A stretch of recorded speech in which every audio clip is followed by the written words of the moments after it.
Magandang araw. Ngayon po ay January 1, 2024. Maligayang bagong taon sa atin lahat.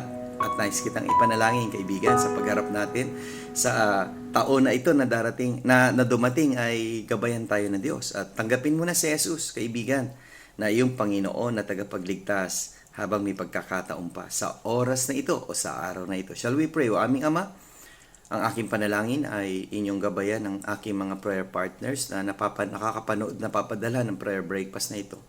Na kung hindi pa nila tinatanggap si Jesucristo sa kanilang buhay at papasukin sa kanilang puso, ay nawa sila'y tumanggap sa inyo na maging kanilang Panginoon na tagapagligtas sa pangalan ni Jesus.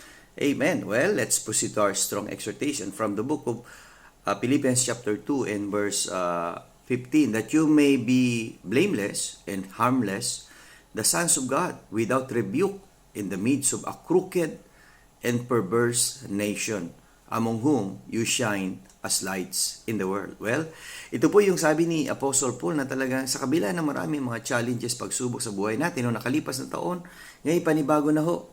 It's now 2024. Nawa tayo ay lumiwanag sa sanlibutan ito, na ang mga aral mula sa Biblia ay ating ibahagi sa mga tao, sa bawat pamilyang Pilipino. At kung meron mang hindi pa tumatanggap kay Jesucristo na nakakapanood at napapadala ng prayer breakfast na ito, kaibigan, ito na siguro ang taon na para sa iyo.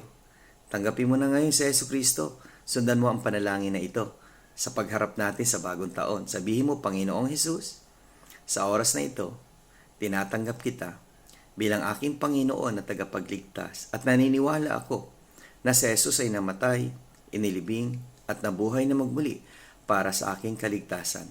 At nais ko nang tumalikod sa aking kasalanan at magbagong buhay ngayong taon na ito.